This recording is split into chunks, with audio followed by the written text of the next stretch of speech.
focus on the one where you can spend $10,000 and make 200 grand. I have days when I literally cry. I was giving myself a hard time. I'm a decamillionaire. I have a family. I have friends. What's wrong? I see everything like a motherboard. Life is ones and zeros. Everything in life is math. You either want the product or you don't. Just don't waste my time. If I have a problem in life, I either fix it or I tolerate it. I never complain. The secret to living is giving. Does it make the world a better place? Do I like the people? Can I make money? Welcome to The Business Game, the show that breaks business down into real levels, from $0 to $200 billion, so founders can see exactly where they are and what comes next. Today's guest is playing at level 6, which sits in the $50 to $150 million bracket, the architect stage. At this level, governance, data, finance and infrastructure can't be informal anymore. They must be engineered. The challenges? Enterprise systems, compliance, cross-functional complexity and financial sophistication. The goal? Architect a resilient, data-driven organisation built for serious scale. Hello and welcome to The Business Game. I'm Steve Plummer. And I'm Kalina Stano. And today we're joined by Robert Indries, Managing Partner of Elkridge Advisors. Robert has generated more than $500 million in business value, built and scaled a portfolio of businesses, delivered hundreds of projects across 19 industries, and successfully exited an AI venture through an 8-figure acquisition. Today, Robert is playing at level 6, where governance, enterprise systems, compliance, and organizational infrastructure become critical to continued growth. Right now, he's navigating the challenge of scaling systems across dozens of acquisitions each year while leading teams across multiple countries. Let's dive in with Robert Indries. Robert, welcome to the show. Where are you joining us from? Thank you so much. I'm in Europe right now, just enjoying amazing continental weather. All right. Fantastic. Well, it's a warm welcome to you. So we actually spoke to Patrick Rogers from Elkridge last year. So we're so excited to have you on in this new format of The Business Game. So can you tell us about yourself, about Elkridge Advisors, what they do, and about your origin story to get us to where you are today? Of course. So I was originally born in a very small town in Transylvania, 2,000 people, total in the town, and, we were on a farm, just raising cattle, feeding chicken, working the land, stuff like that. And then, I quickly realized, that I keep wanting to do more. I was lucky when I was 10, I landed on a book, called The Evolution of Technology. And I fell in love with it. It's like, oh my gosh, the cover of the book was a dissected vacuum cleaner. And I could see the engine, how the air flows, everything. And I was like, oh my God, that's amazing. And I read it cover to cover, and I was like 10, right? And it was a huge book. And I really liked it.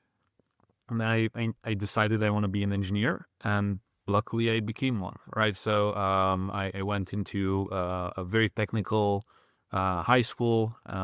We had, I think we had 9 hours of computer sciences, 6 hours of math, 3 hours of physics, like crazy. It was just like all sciences. Really liked it. Then, I went into college, the University for Engineering. And so I just kept doing that.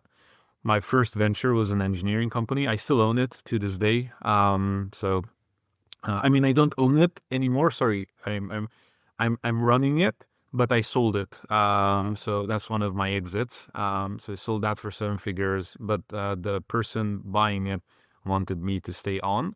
So I still have a minority share, and I'm still running day-to-day ops. By running day-to-day ops, I mean I spend maybe 1 hour a week, checking in on stuff, making sure things are going well. So after that, I realized that I can use my engineering brain to engineer systems within companies. Mm-hmm. So I started doing that. So for me, I'm also a little bit autistic. So the entire world for me is zeros and ones. There is no gray area. If you want, to have a gray area, go be an artist or something, But in the world of business, there is no gray area. You either did it or you did not. You either showed up or you have not. The task is done or it is not. There is no gray area. You cannot half do a project, right? Because the project is either completed or it's not completed. If you've half done it, you haven't done it. It's a zero, right? Yeah. And so I had this conversation many times with many people, that it just simply does not work like that.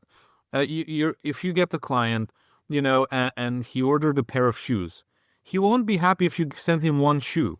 It's not gonna, you either send him the 2 shoes that he ordered or you did not. You either sent it on time or you did not, etc., etc. It's all zeros and ones, right? You can make up for a zero, no problem. I'm not saying that, right?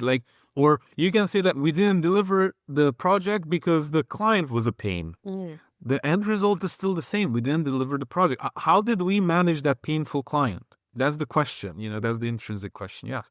So I see everything like a motherboard. Everything is, voltages and circuits, right? If you don't have, we had great teachers. I was very lucky in uni, and they told us design of circuit board design is not complete until you have redundancy on every circuit, right? Because if you imagine a circuit board and there is no redundancy, there's just one line, one piece of everything going anywhere.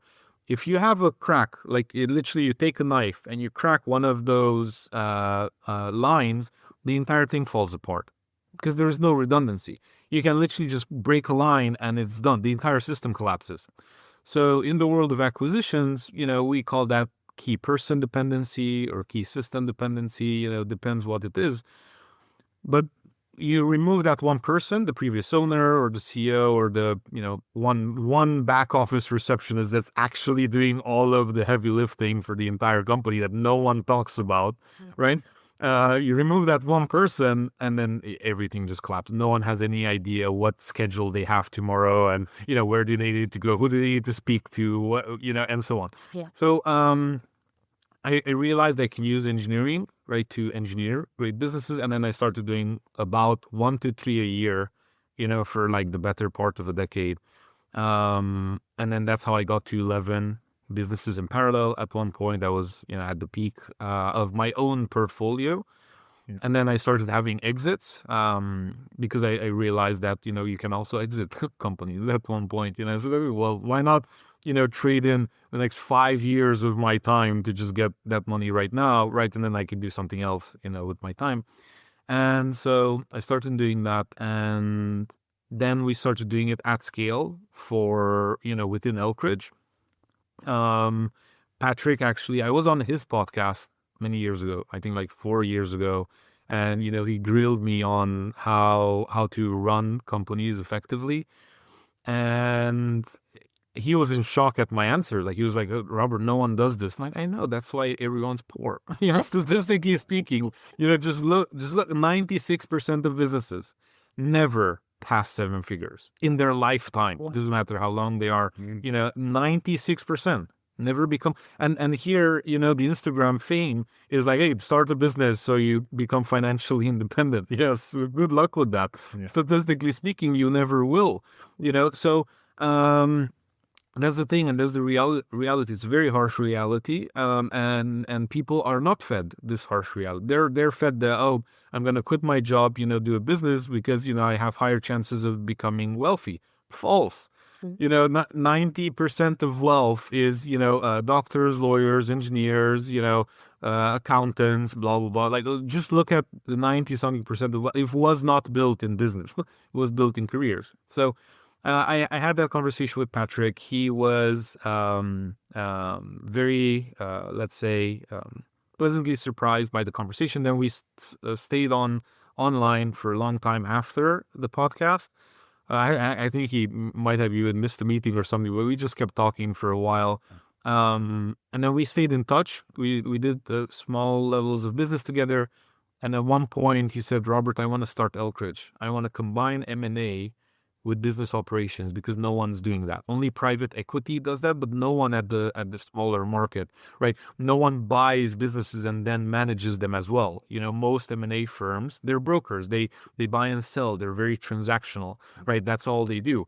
But in our case, we buy to keep, right? So we buy a business. Every time we buy a business, we basically add more to our portfolio, but it's not just ours, right? We have a fund, and so we have investors that come invest with us, and then we have our own money, and then we leverage also with banks. We have a lot of connections, but long story short, we just keep acquiring and acquiring, and then we add that within a stack of ever-growing companies within our portfolio that we manage for the investors, right, on their behalf. And then we also have the trusts and the tax stuff. So I don't know if you are aware, in trusts are like one of the best tax saving mechanisms, and they're perfectly legal, by the way. I want to make me very clear. There might be illegal ways of doing it. Don't do that. You don't want to go to jail, but there are legal ways to do trusts that are perfectly, they're literally in the tax code. Like you literally have trusts in sections within the tax code, and it's explained. And so as long as you fit within the tax code, you're fine.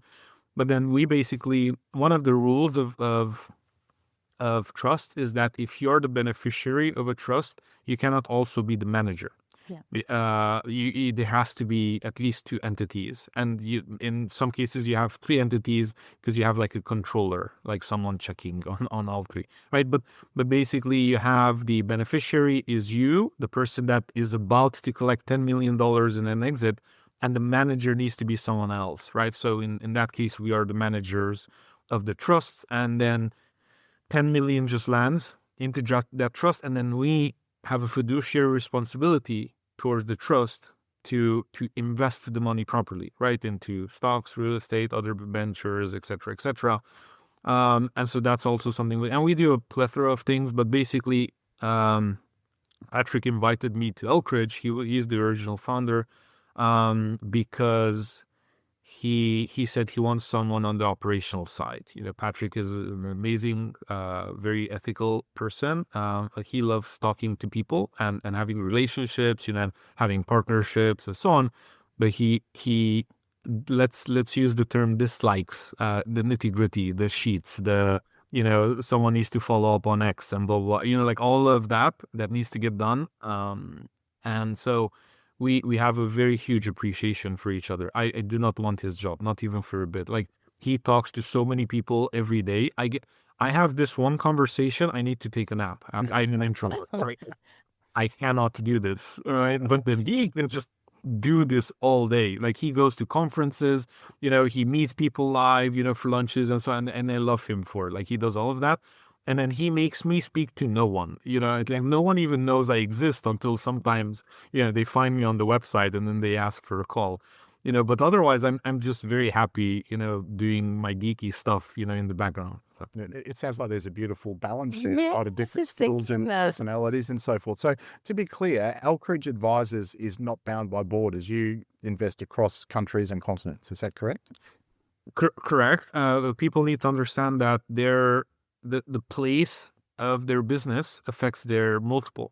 So you cannot expect US level multiples, right? If you're in a, like, let's say, whatever, I want to make something up, Taiwan, or, maybe Taiwan is a bad example nowadays, but let's say, you're in, whatever, Nigeria, right?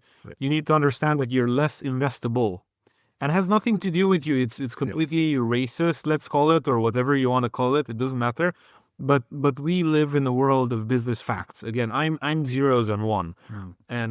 So banks lend harder in Nigeria. It's more grueling.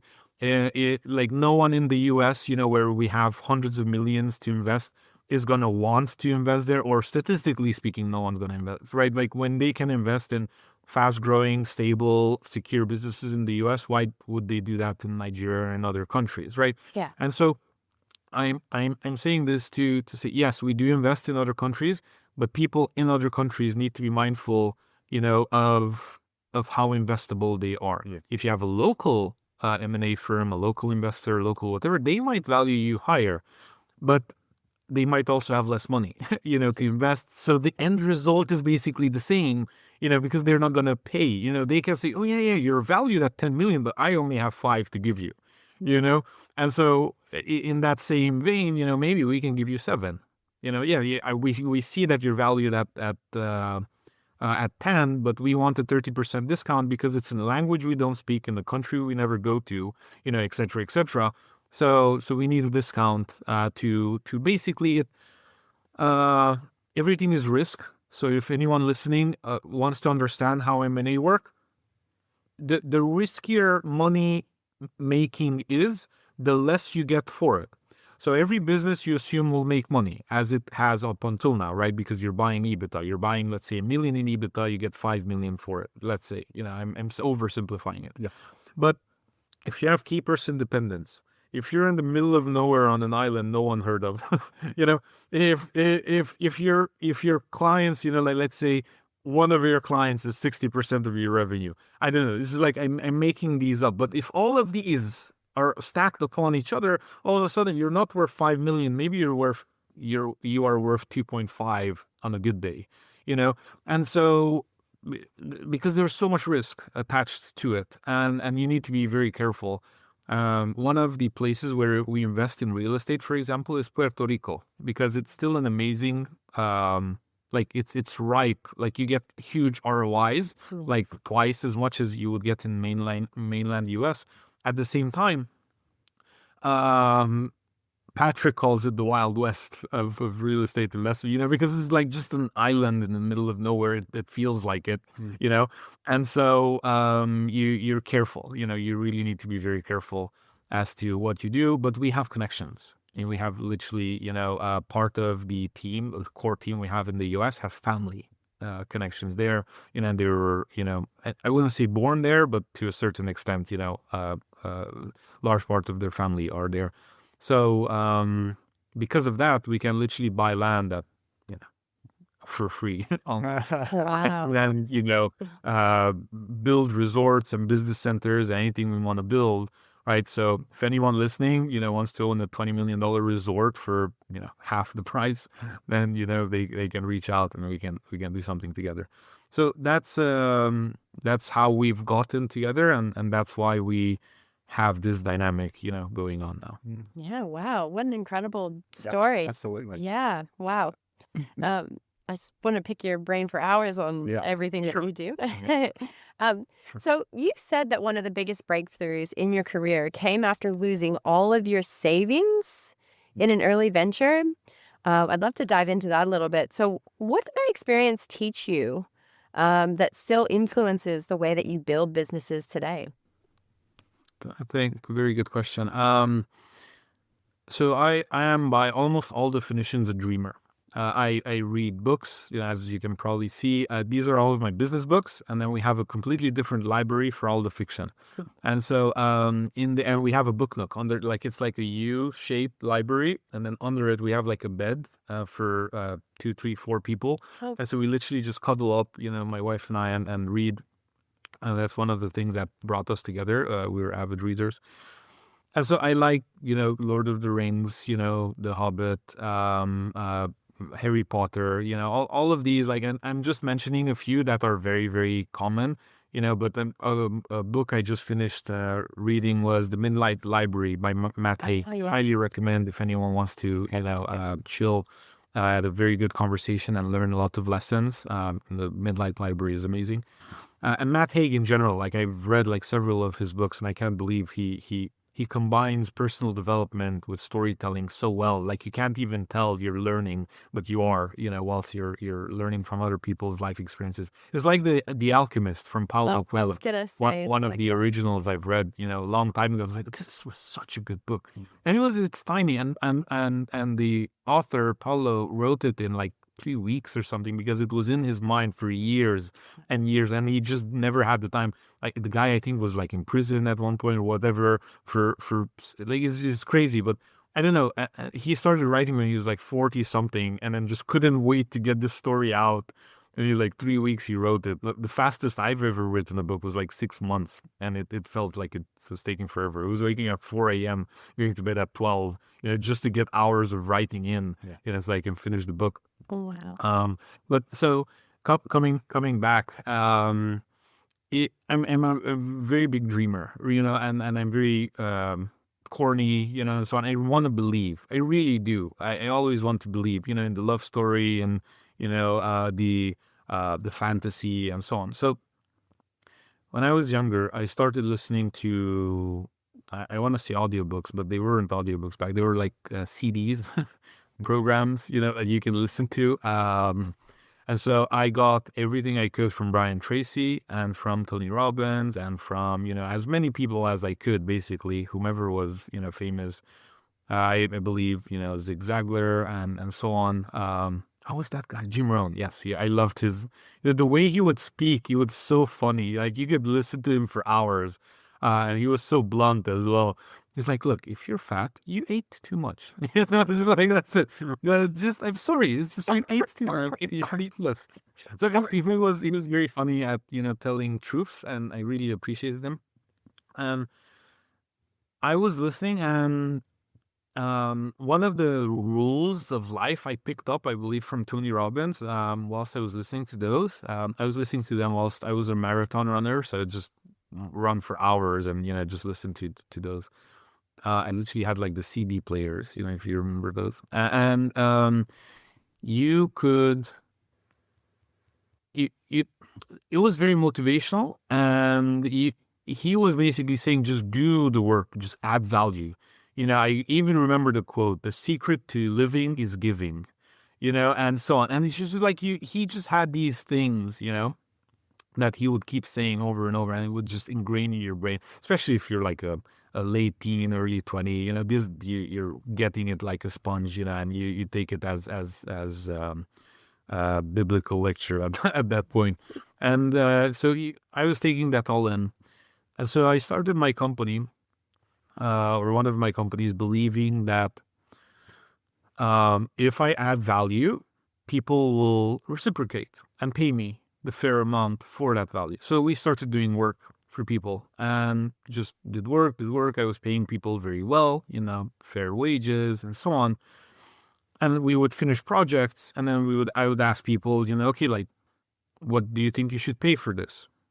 Horrible conversations. Horrible. Like, just like incredible. Like, they're like, well, what is this worth? Like $1,000? I'm like, well, 3 people worked on it. Each one of them has a salary of $3,000. So just my direct cost is $9,000. That's without accounting for my own time and not accounting for legal expenses and other tools we have, blah, blah, blah. So my actual hard cost is like $12,000. Right. And then they're like, oh, okay, well, I was expecting to pay that. Right. And so very, very bad conversations, because people almost always undervalue the effort that goes into something, because in their minds, you just build an app or you just build a website or you just, do sales. It's like you had 100 conversation number ones and then 40 conversation number twos and then 27 contract negotiations, blah, blah, blah. And then you finally close the deal. Oh, I'm just going to pay you commission. I don't even have a conversation if anyone comes to me and expects to not pay me. And so this was the lesson, right? I'm getting ahead of myself, but I basically lost all of my life savings investing in a business by that philosophy. And it just was so bad at one point, I was down to my last $100 and I only had 1 month until rent was due. And because I had $100, I didn't have money for food. So I would just buy one, what was that? A Subway sandwich. One Subway sandwich was $3. And I calculate, I could eat once. I was basically doing 1 meal a day. I was so hot at the end of that. Like perfect 6-pack, I was just so lean. You cannot imagine how hot I looked. Even I was surprised. Well, something good is still happening here. Like the silver line. So I was basically eating 1 Subway sandwich a day. Wow. And then it's like, even that wasn't enough pain. I cannot explain how not even that made me change my ways. But then at one point during that same month, I was in Mexico at that point because I was living the laptop lifestyle. Obviously, like, why wouldn't I? I was like in Cancun. I didn't know where I was. Somewhere on the planet. But then I get a call And on the other side of the line is my aunt, which is my mother's sister, because my mother couldn't speak on the phone because their mother just died, my grandmother, the person that raised me until I was like 10. Oh, wow. And here I was thinking, I literally failed them because they invested so much time, so much effort, so much love into raising me, hoping that I would make something of myself one day. And here I am going bankrupt. And I literally cried for like 3 days. And then after that, I said, never again. I will always ask for money up front for everything I do. If you are not willing to pay for my service, you do not deserve my service. That's it. Or you are not ready for my service. If you have money, you're not willing to pay, you don't deserve it. If you don't have money, you just need to work with someone else that you can afford. And that is the reality of today, right?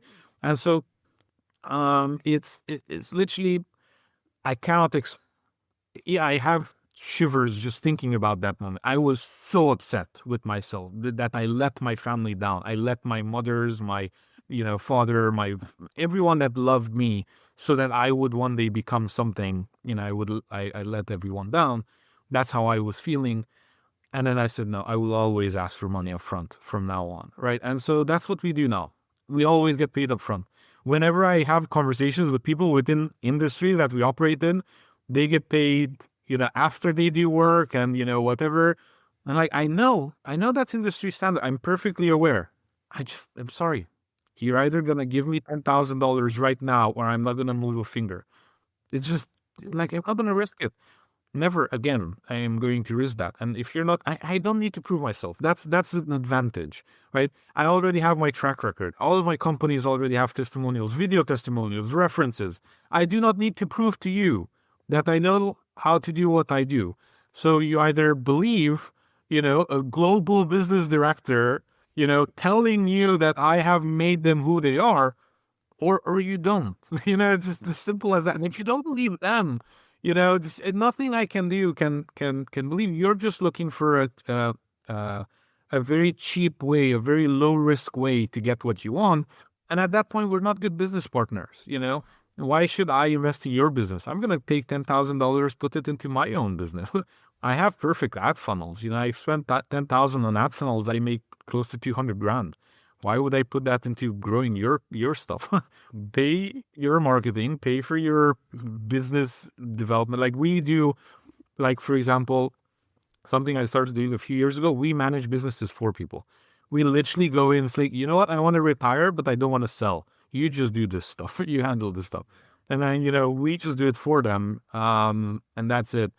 It's much easier for me than coaching. I stopped doing coaching a while ago because I would have a conversation with someone, say, you need to do this, this, this. And I'm like, yes, okay. And a week later we'd meet, okay, did you do this, this, this? And they're like, oh, well, I didn't have time, or this didn't go as planned, or whatever. I'm like, that's a zero, right? Yeah. Yeah, exactly. That's a zero. Yes, exactly.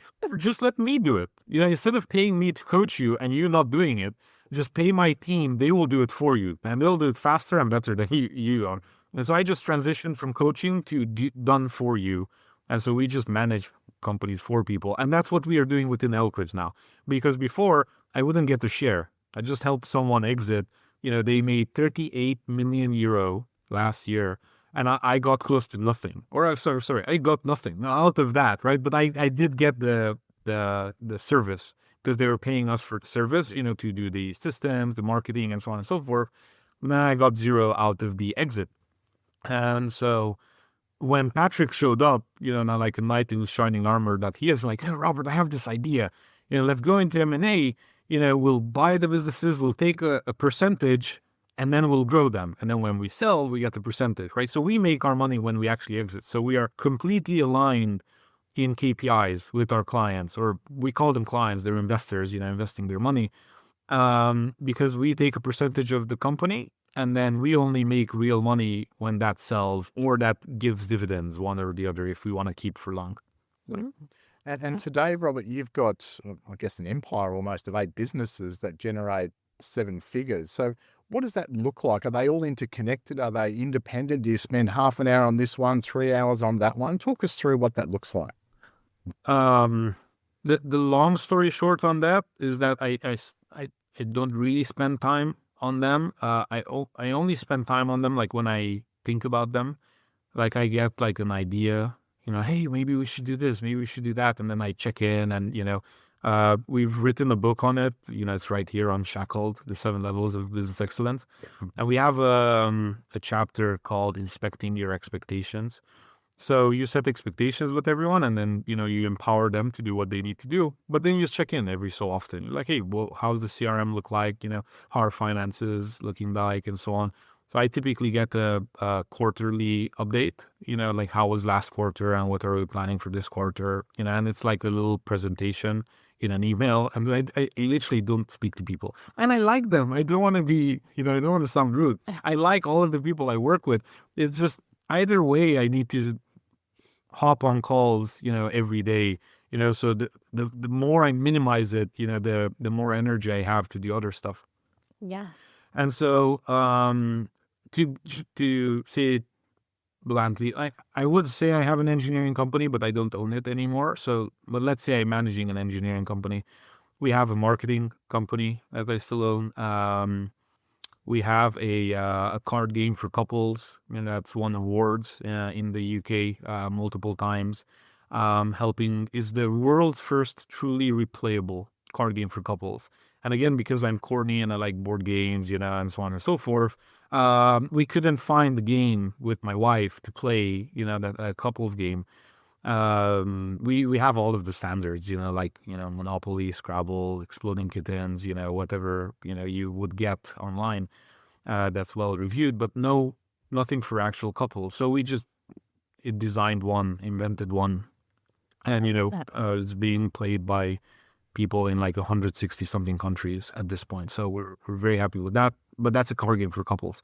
Then another thing I have is like sort of like an Airbnb for luggage. It's called luggage storage. So started with a couple locations in Manchester that we used like as an MVP to see if it works. It was working. People were using them. It was great. And nowadays we have, I think, over 150 locations in, like 6 countries or something like that, across, I don't know how many dozens of cities. So, as you can tell, the marketing company, the card game for couples, the Airbnb for luggage, like these have nothing to do with one another. And most of my businesses are like that. I just invest, or when I say invest, it's typically time. People come to me and give me percentages of their companies, just to be there and help them grow. But I kid you not, I say no almost all the time, because it's just you need to pick and choose. You really do. The best thing you can do is learn to focus, or one of the best things. And I went into these companies for 3 main reasons, and that's my reasons for investing time all the time. Number 1, does it make the world a better place? So that's my first question. And for example, with the card game for couples, it's obvious. It helps couples have better conversations and connect and be more loving towards one another. That's easy. With the Airbnb for luggage, for example, I'm a tourist many times, at least twice a year. And I always find it such a pain to carry my bags with me, here and there if you, city hop and so on. So with that, it's amazing because you just leave it there. And we were in Barcelona last year, and we literally left it at a location near the Sagrada Familia. We just left it there, and we just went on for like 7 hours without luggage. And when it was just like, what, €7? It was nothing, And so it's very, very useful to do. So it does make the world a better place in that sense. You can enjoy, your trip much, much more if you're not carrying, 20 pounds on your back all the time. And then that's number 1. Number 2 is, do I like the people that I am about to engage in business with? Because if not, like, there's no point, right? If I believe they're scammers, or they're liars, or their ego is a big thing. I learned, as I go through life, many people cannot get past their own ego, and I understand it's a vice like any other vice. So I do I like the people I'm working with? That's one. That's second. And then the third one is, can I make money? Like, is it worth my time? Because otherwise I can find things that have 1 and 2 and 3, right? And at the end of the day, I have a fiduciary responsibility towards my wife, my children, my family, to take care of them. So if something I'm engaged in, that I'm spending hours in, is not making money, then at that point it's like a game. It's a hobby. I'm taking time away from my daughter to just play a video game, right? If I'm not making money, that's basically what it is. And so I'm not saying that nonprofits shouldn't be a thing, because they are, but even nonprofits should, pay for their staff, if they have full-time staff or, people that are committed and so on. I perfectly get the state of volunteers. I have pro bono work. 10% of all of my time every year is dedicated as pro bono work. And I, help a lot of entities that I'm engaged with for decades at some point. One of them is actually like about 2 decades old that I'm engaged with, and I keep adding value to. And then, as I learn about nonprofits, that I like, I help them. But that's a specific category in my brain.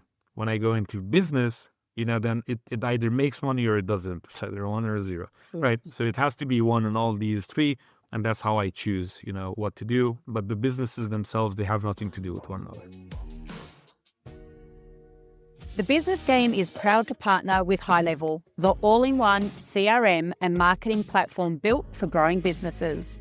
With CRM funnel, website and course builders, marketing automations, email builders, and so much more, High Level software will drive your customer attention and your profits through the stratosphere. And High Level is fully white label, which means you can brand the platform and mobile app with your logo and company colours and then resell it to your customers for a monthly subscription. Ready to go High Level? Click on the link below to begin your 14-day free trial. All right, speaking of making money, you just recently exited from an AI venture with an 8-figure buyout. Well done. Congratulations. That's incredible. How did you prepare for that exit? Okay, so recently, it was a couple years ago. I want to be clear. So this is already almost old news, but it's definitely something that takes you by surprise if you've never done it before, because the moment you learn so much in business and you apply all of your lessons from day one, you're basically preparing for an exit every time you start a new venture from the very first step, because you're thinking of marketing systems that can scale. You're thinking of business systems that can scale. You're thinking of SOPs. You're thinking of hiring decisions that are long-term, not just to fill a patch or fill a current need. And so all of these decisions are being made on a day-to-day. So by the time I had my AI venture, I was already 12 years into entrepreneurship, something like that, right? And we were literally preparing by just doing what we do. And then it wasn't a thing like, let's build this to prepare for an exit. No, let's have, does marketing have an ROI or not? If it does not, let's not run it. Like, why are we spending $100 a lead and making 60? Makes no sense. We're either spending 60 to make 100 if we have a profit margin that covers that, or we're not, right? We're just someone just came to us, which has the largest child-friendly what's it called, like a forest reservation or zoo, like with animals. It's huge, and they want us to handle everything in terms of ops and marketing and so on and so forth. It's very difficult to do on a $15 entry fee. It's so difficult, right? Like, it's just completely different game. How do you scale? When I sell my stuff, it's 6 figures. One deal for me is 6 figures. I can pay literally $50,000 in marketing and have a very significant profit after I've sold my service, right? Because I make 6 figures with every new client, right? And so in that case, I can spend maybe whatever, $7 a client, right? To make money on that. And so it becomes incredibly difficult. The math doesn't work. That's why I literally give almost no attention to the card game for couples. I'm basically letting it grow organically because I find that I am not willing to have a conversation with someone about a $15 product. You either want the product or you don't. Just don't waste my time. Don't ask questions.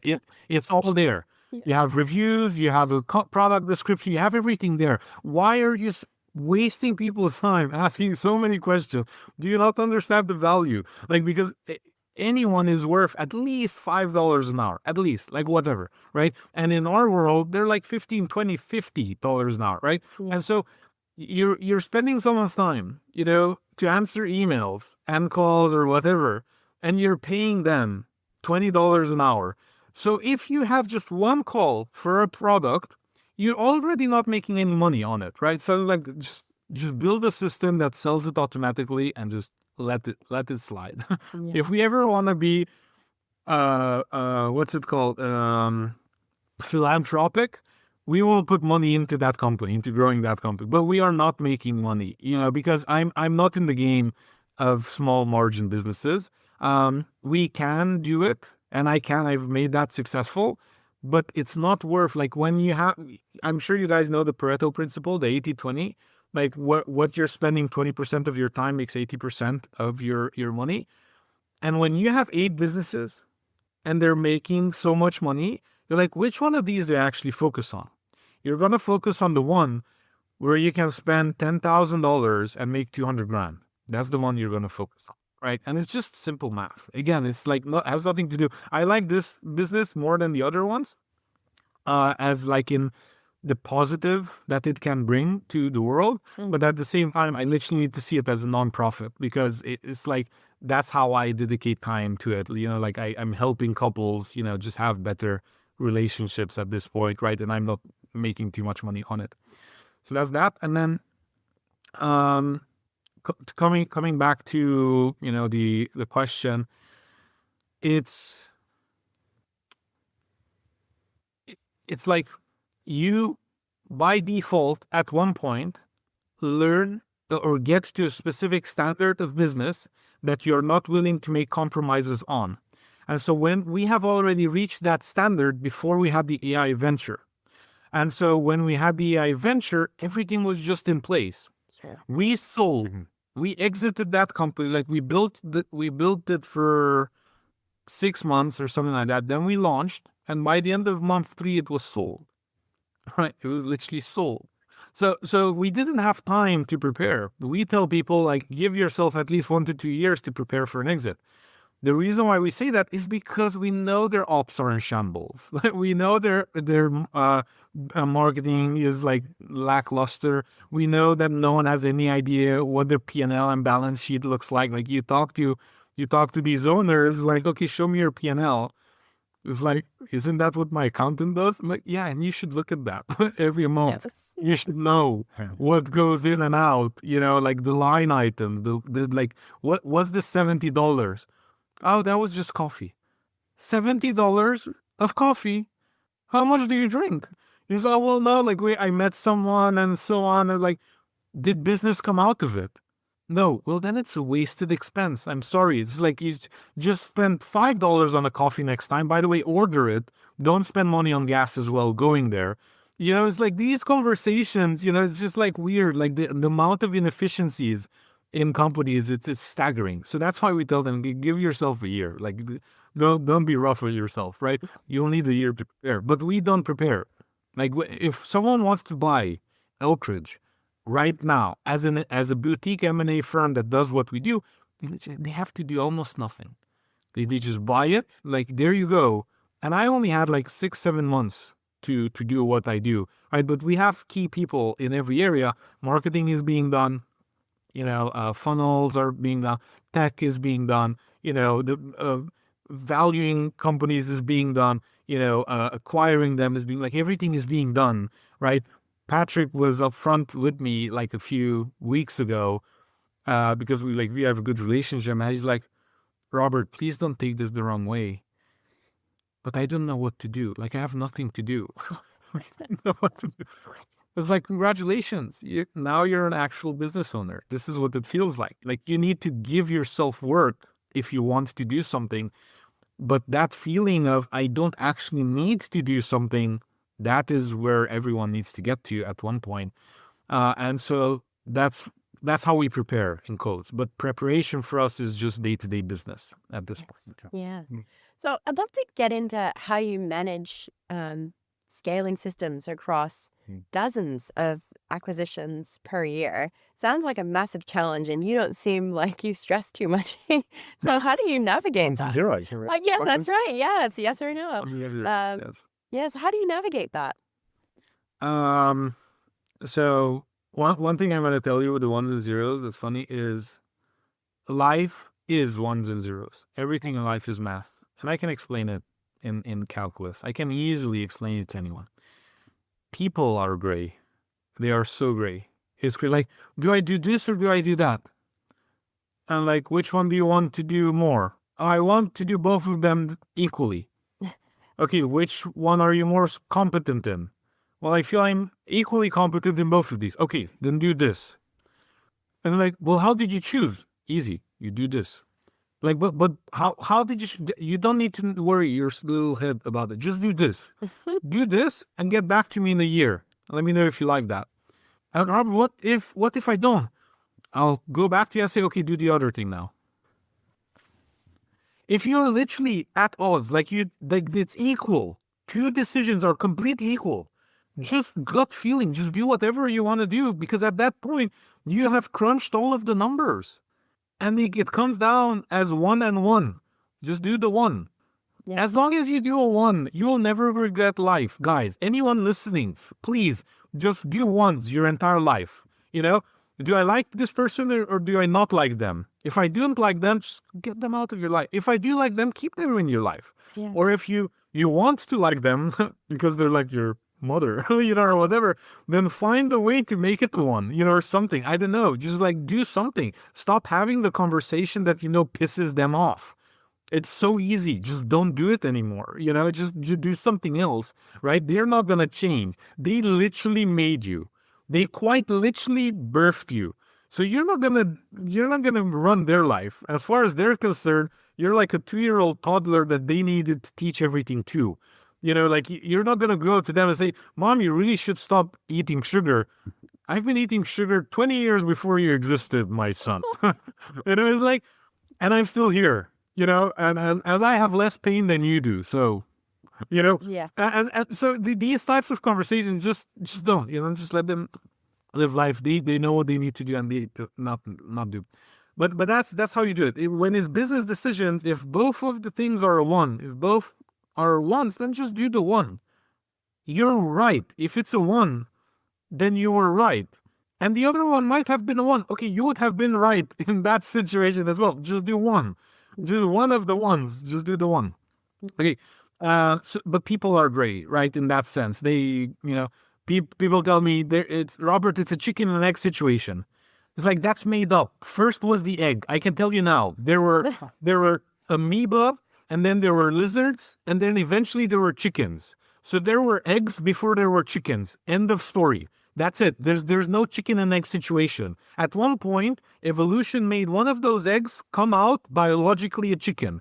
That's it. But they hatched out of an egg. So I can tell you this is the path, right? That's it. End of story. It's not a chicken and egg situation. It's just you're making it complicated in your own brain. So this is how I look at stuff, right? So if someone says to me, like, we have a disgruntled client in one of the places where we do operations, like, okay, what made them become disgruntled? And, you know, it's like, well, they emailed us at, you know, 5 a.m. our time, local time, and they were pissed. Why did we take 4 hours to reply?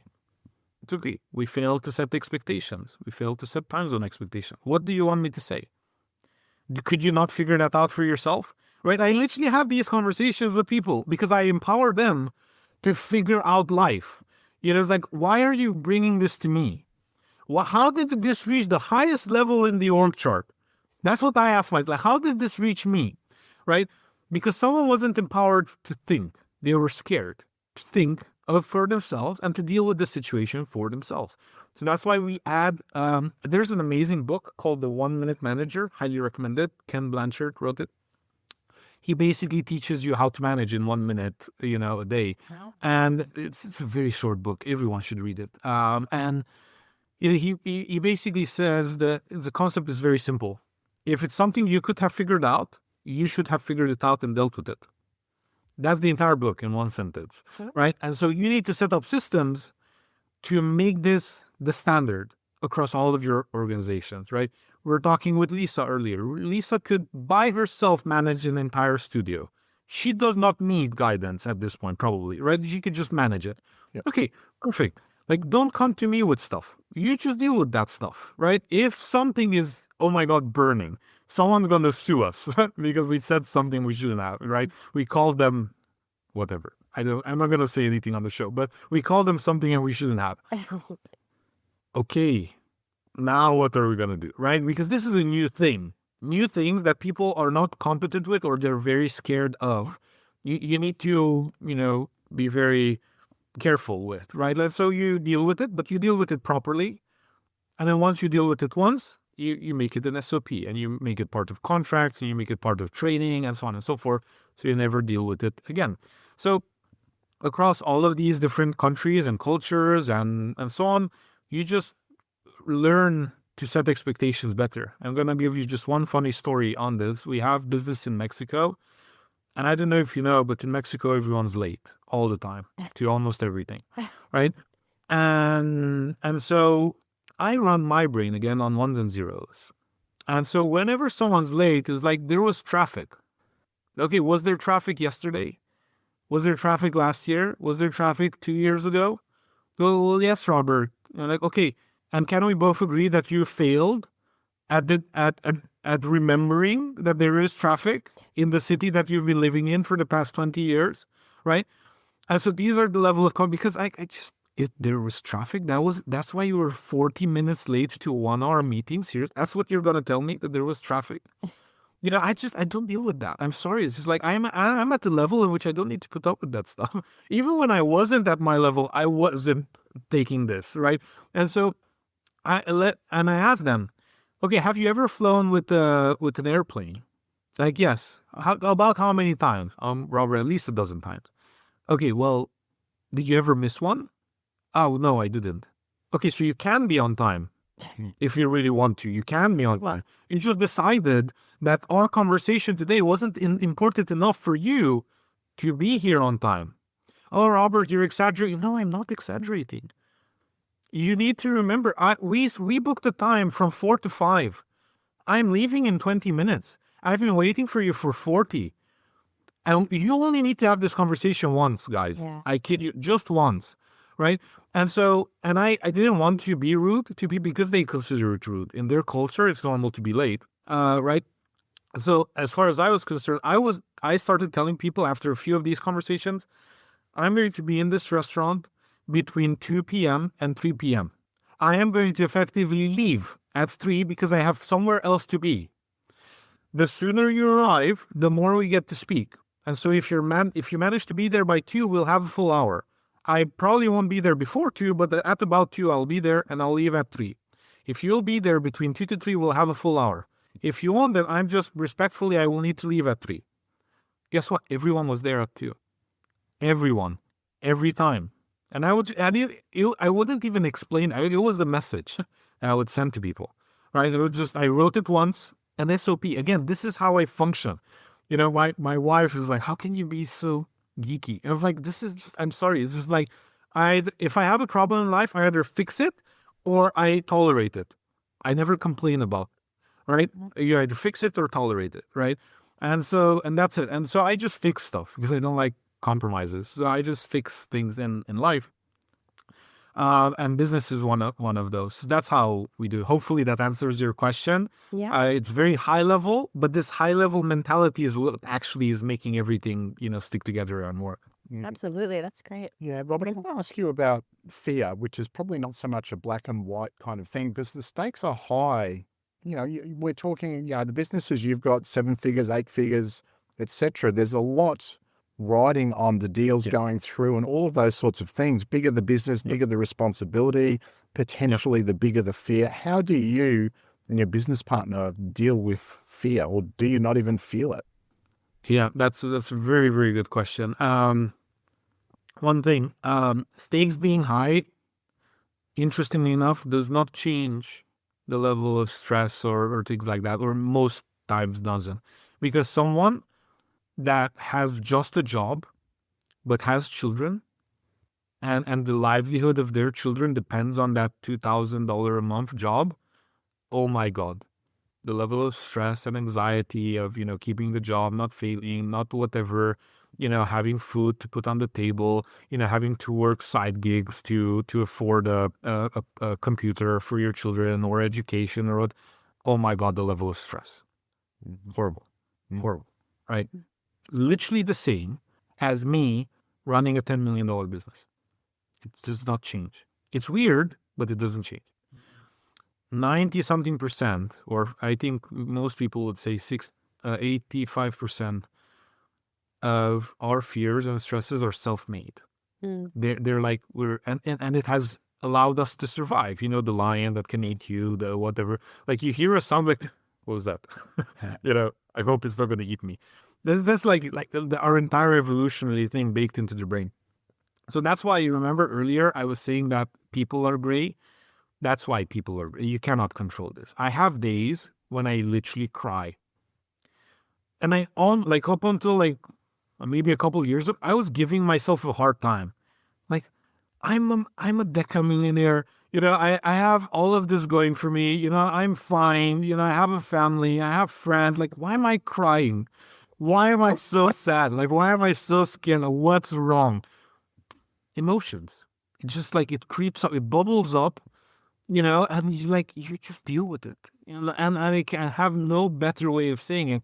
And by the way, women go through this at a completely different level. It's crazy. So sometimes my wife yells at me. And then I'm in shock for a few seconds. And what's this? What happened? And I'm sorry. I swear this happened yesterday. I told her something. And then she started crying. And I was so confused, what did I do? What did I say? Me, especially being autistic, imagine, and being what led to this outcome? And then, now I know, in most cases, it has zero to do with me. There's some internal, emotional thing. And I was just a trigger. And and now I don't even insist, because before I would tell me, why are you crying? What's going on? Blah, blah. And we just had the conversation. I just let her cry, whatever, hugged her. I'm sorry, it's fine, it's okay. And then maybe 15 minutes later, she told me what it was. And I was literally thinking about that the other day, but I'm a real man, so I cry inside. But I literally went through that emotional turmoil a couple of days ago. I just didn't tell her because, I don't know, I think we're programmed, when you're young, and you're raised as a guy, you don't think about this stuff, but we are raised differently. Guys, boys and girls were raised differently, and you have nothing, you cannot change it because you're young. You can't tell your parents, treat me equally. You can't have that conversation with them. You're you fall as a guy, your father's pick yourself back up. What's wrong with you? Come on, let's just go. Right? You fall as a daughter, oh my gosh, did you hurt yourself? Let me kiss you. Let me whatever. It's just you can't even control it. It's just intrinsically it comes in like that. And so you're I had those same feelings, and they were probably just as strong as she had them a couple of days ago. I just didn't tell her about it. I was just dealing with it in my own way. And then now she is crying about it, right? So, same things, right? And you deal with these things as they come. The best advice I can give people when the fear comes, to do the work, because the fear will be there. There's no amount of psychological work you can do. At least I have not reached that level. Yes. Maybe there are some people that have reached nirvana, so like some yogis, whatever. Yeah. But those yogis are not running my businesses, right? And so it's just like, oh yeah, you're a monk and you have nothing bad, no bad thought. Okay, but if I would go in the desert and speak to no one for 40, I would probably feel the same way, or in the mountains somewhere or whatever. Yeah. I would probably, but you try living my life as a monk, because I something tells me that will be off, because we are biologically designed to be fearful. And so when I have 100 fear triggers every single day, right? And I need to see, okay, is that an actual lion? Like, is it gonna eat half of my wealth? Or is it just like something like I just need to deal with and just move on? So the thing I can tell people, just do the work, because if you can do the work through fear, have the conversation in spite of the fear, send the proposal in spite of the fear, send the email in spite of, if you can work in spite of, your life will be so much better. Yeah. Totally. So much better, because we all have bad days. Yep. And if you do productive things on bad days, don't make decisions. Yep. Don't yell at your spouse or your friends or whatever. Just keep internally. I mean, don't keep internally as in, keep internally as in realize, become self-aware that you are snappy today or you something, and then just interface with people less and tell them, I'm having an off day today. So I might speak less, but I hear you perfectly. And so just let me know what you need me for, and I will help you as much as I can. Yeah. That's it. Communication. That's the best advice I can give people. Yeah, it's a really interesting term, to in spite of. Yes. Do it in spite of. Do it in spite. Oh, absolutely. I think there's a really good leverage point there for people. Yes, yeah, because I think a lot of people, sort of like what you've said, is they're hoping that the fear is just going to go away. Or if the fear is there, then I'm not supposed to do it. But it's going to always exist. It's about, coming back into the self and moving forward. So on that, if let's say someone was building a business similar to Elkridge, but they're 2-3 years behind where you are now, and they asked you for a shortcut or a cheat code. Everybody likes a cheat code. Right. Yes, to get to where you are now, what would you tell them? Easy. Get a partner. Get a partner. Work with someone. Don't do it yourself. Always. Wow. It's one of my rules. It's not part of the 3, because by default, notice the number 2 is, do I like the people that I'm engaged with? Yeah. But that also masks another rule that I have. I never go into business alone. I know myself. I'm an introvert. I like the numbers. I don't like speaking to people, so I'm not going to do well. I don't know if you guys ever played video games, or if anyone listening played video games, but I used to. I'm that generation that played video games. And so there are video games that I played. For example, there was Dota or League of Legends or Warcraft or whatever. But these were team-based games.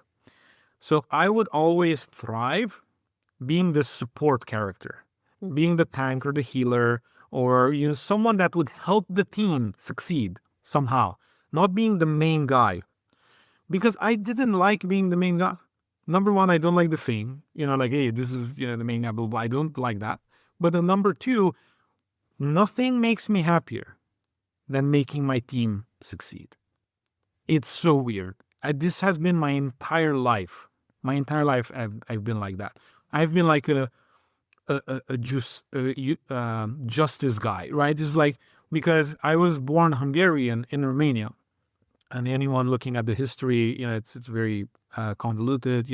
They weren't friends not so long ago, and so I was bullied my entire childhood. And I had no problem. I would just get in fights. My mom would just, get called in very often. So I developed very thick skin. But in that, I never allowed other people to be bullied, because I knew how that felt. Mm-hmm. And so when someone else would be bullied, it would just be so much stronger. I would just literally go in and start to fight. Yeah. And so that's why, because no one would call my mom if I would get in a fight because I was being bullied. It was obvious even for adults, he was defending himself. Yeah. But when someone else was being bullied, I would go in and literally pick a fight, with the guy bigger. I didn't care. I would not. I had an 8-year older brother.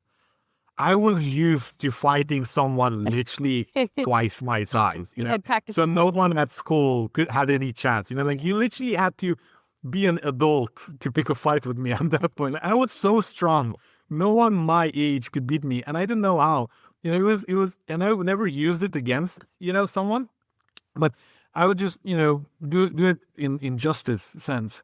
And so even when I started playing video games, I would always love to be the protector, to be the healer, to be the tank. And the tank is a term for the people that take the punches whilst everyone else is doing what they need to do.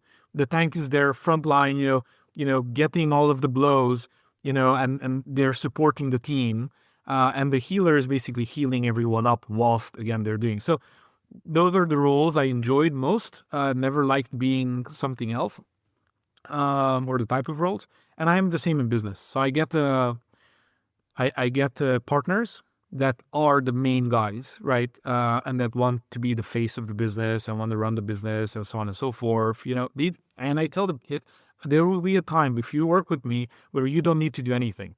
And at that point, strategically, we will agree, what do you want to spend your time on?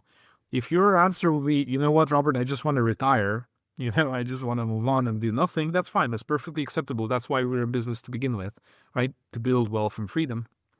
But then if you don't want that and you want to do stuff, we'll just agree on what you want to do and you'll just do that stuff, whatever, gives you energy. And so if you are like me, you find the Patrick. Yeah. If you're someone like Patrick, you find someone like me, right? That's basically what you do. So forget the partner. Very difficult. One of the most difficult things to choose and to keep a good partner. It's almost the same as marriage. I see it as a marriage. I'm very loyal to people to a fault, and I do not want to change that fault. Like if you decide to marry me, you need to do very, very bad things for me to get out of that really very bad thing. Yeah, like you literally need to commit murder intentionally. Several times, maybe, so that we break that up. But otherwise, very few things you can do to for me, because I make a promise, and that promise, good or bad, I'm gonna be here, and so I reserve the right to partner with people only if they're very, very ethical, very competent, etc. Yeah, wow. That's great. Fantastic. Yeah, might be time for quick fire questions. I think so. All right, Robert, what we like to do to get to know the person behind the microphone is to ask them 10 questions. We'll fire them at you really quickly and we get you to answer them in a sentence or less. So you ready to go, Robert? Yes. Right, Kalina, are you ready to go? I am. All right, would you like to go first? Sure, I will take All right. All right. Okay, so office or work from home? Work from home. What was your first job?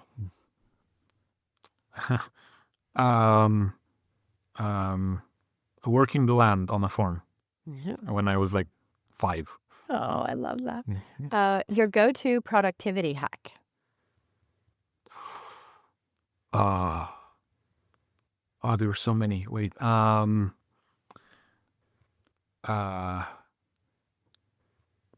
guess is the Pareto principle. If it need not be done, don't do it at all. Just do the most important stuff.